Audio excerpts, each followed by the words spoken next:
Hello and welcome. Today we're going to make a true Northern English classic, a traditional Yorkshire Parkin. This isn't just a ginger cake, it's a dense, sticky and deeply flavourful bake made with oatmeal and the rich, dark notes of treacle. The best part about a Parkin is that it gets better the longer you leave it, so if you have the patience, it's worth the wait. Let's go over what you'll need. The ingredient list might look a little different from your average cake recipe, but trust me, these are the secret to that authentic Parkin flavour and texture.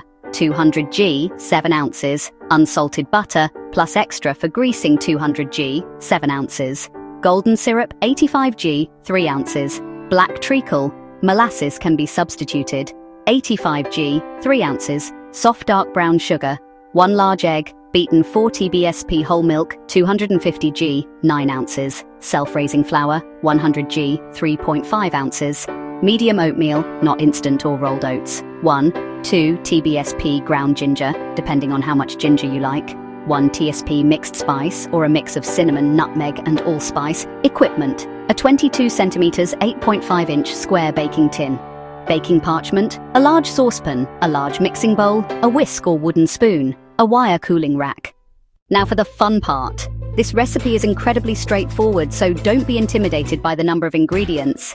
It's a simple melt and mix process. First, let's preheat our oven. We're going to bake this low and slow to get that perfect sticky texture. Set your oven to 140 degrees Celsius, 275 degrees Fahrenheit, or 120 degrees Celsius, 250 degrees Fahrenheit, for a fan-assisted oven.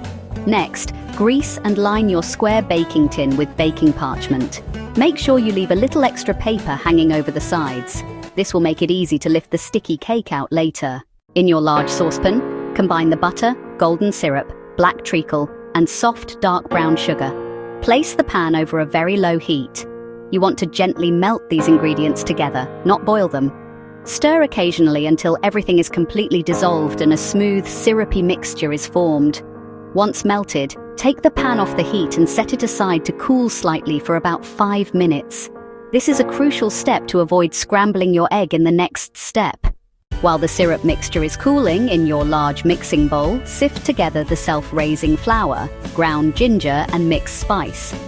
Then stir in the medium oatmeal.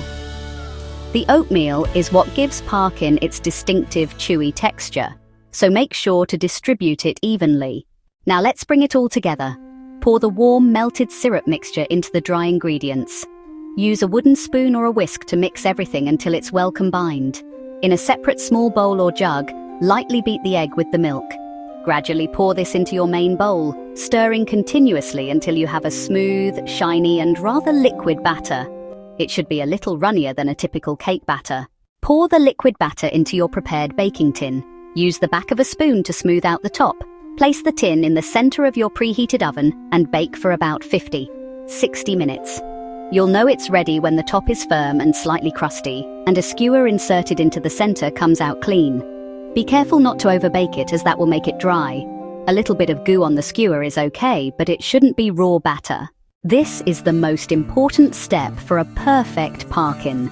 Once baked, remove the tin from the oven and let the cake cool completely in the tin. Don't be tempted to slice it yet. The texture will be delicate. When it's fully cooled, remove it from the tin using the parchment paper handles. The magic of Parkin happens with age. Wrap the entire cake tightly in a double layer of baking parchment and then in foil. Store it in an airtight container in a cool, dark place for at least 3 days. But a week is even better. The moisture from the syrups will soak into the oatmeal, and the flavors will meld and deepen, creating that signature sticky, moist texture. And that's how you make a delicious traditional Yorkshire Parkin. It's the perfect treat for a chilly evening with a cup of tea. Enjoy the fruits of your patience.